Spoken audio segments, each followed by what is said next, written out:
আজকের বিকেলবেলাটা ছিল বেশ গরম। বাসার চার দেয়ালের মধ্যে বসে থাকতে আর ভালো লাগছিল না, তাই একটু খোলা হাওয়া আর ভিন্ন পরিবেশের খোঁজে চলে এলাম ভেড়ামারা রেলওয়ে স্টেশনে। এখানে এসে মনটা অনেকটাই ফ্রেশ হয়ে গেল।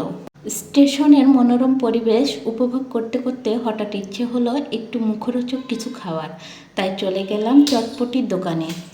টক ঝাল আর মশলার দারুণ মিশ্রণে তৈরি এক প্লেট চটপটি যেন বিকেলের আনন্দটাকে আরও বাড়িয়ে দিল। খোলা আকাশের নিচে বসে চটপটির স্বাদ নিতে নিতে সময়টা সত্যিই দারুণ কাটছে। ছোট ছোট এমন মুহূর্তগুলোই আমাদের দৈনিক জীবনে এনে দেয় বাড়তি আনন্দ ও প্রশান্তি। ভেড়ামারা রেলওয়ে স্টেশন শুধু একটি যাতায়াতের স্থান নয়, এটি এলাকার মানুষের দৈনিক জীবন ও ব্যস্ততার একটি গুরুত্বপূর্ণ কেন্দ্র। স্টেশনের চারপাশে সব সময়ই এক প্রাণাঞ্চল পরিবেশ লক্ষ্য করা যায়। রেল লাইনের দুপাশে ছোট ছোট দোকানগুলো এই এলাকার সৌন্দর্য ও প্রাণ চাঞ্চল্যকে আরও বাড়িয়ে তুলেছে। এখানে চা স্টল, চটপটি, ফুচকার দোকান, ফলের দোকান এবং বিভিন্ন নিত্য প্রয়োজনীয় পণ্যের দোকানগুলোতে সব সময়ই মানুষের আনাগোনা দেখা যায়। গরম এক কাপ চা হাতে নিয়ে ট্রেন দেখার আনন্দ কিংবা বন্ধুদের সঙ্গে আড্ডা দেওয়ার জন্য এই জায়গাটি অনেকেরই প্রিয়।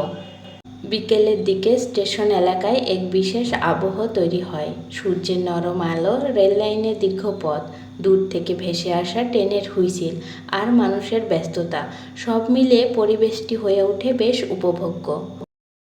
এখানে রেল লাইনের পাশে এক দোকানে মাটির তৈরি চোখ ধাঁধানো সব জিনিসপত্র পাওয়া যায়। মাটির কলস, মাটির প্লেট এবং মাটির তৈরি সুন্দর সুন্দর ডিনার সেট এই দোকানে পাওয়া যায়। এক কথায় মাটির তৈরি সকল প্রকার বাসনপত্র এই দোকানে পাওয়া যায়। এসব চোখ ধাঁধানো বাসনপত্র দেখলেই মনে হয় সবগুলো নিয়ে বাসায় চলে আসি। একটু অবসর সময় কাটাতে, আশেপাশে জীবনযাত্রা দেখতে কিংবা মনকে সতেজ করতে ভেড়ামারা রেলওয়ে স্টেশন একটি সুন্দর জায়গা। আমরা এবার ঘোরাঘুরি শেষ করে বাজারের মধ্যে এলাম। নিত্য প্রয়োজনীয় কিছু জিনিসপত্র কেনার জন্য আমরা বাজারের মধ্যে আসলাম। এখানে এসেও সুন্দর সুন্দর বাসনকোসনের দিকে চোখ গেল। এই জিনিসপত্র দেখে কোনো মেয়ে দাঁড়াবে না তা কখনো হয় বলেন তো? এগুলোই তো মেয়েদের দুর্বলতা। তো এগুলো দেখতে দেখতে আমার চোখ গেল এই ফলের দিকে।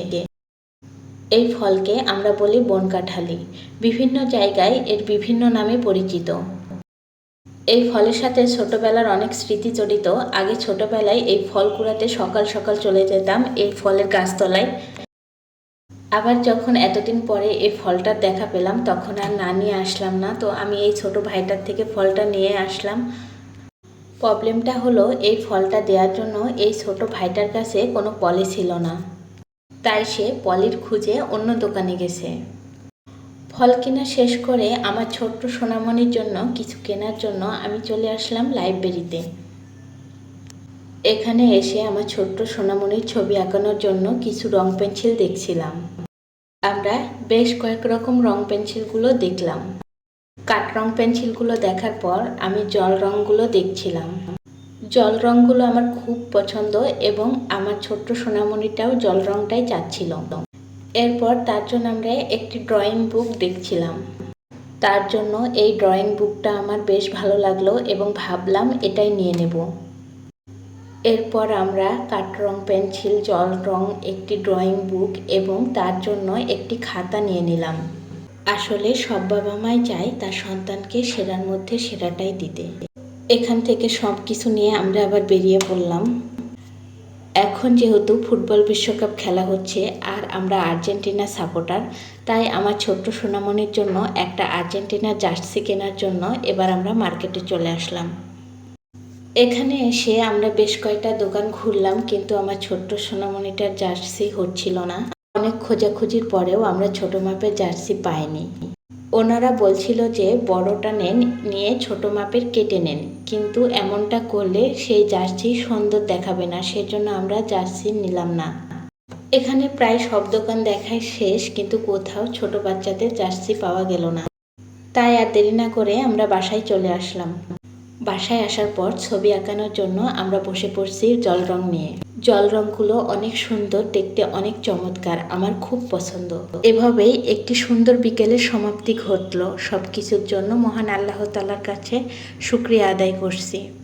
ভিডিওটি ভালো লাগলে সবাই লাইক, কমেন্ট আর শেয়ার করে দিবেন। সবাই ভালো থাকবেন, সুস্থ থাকবেন। আসসালামু আলাইকুম।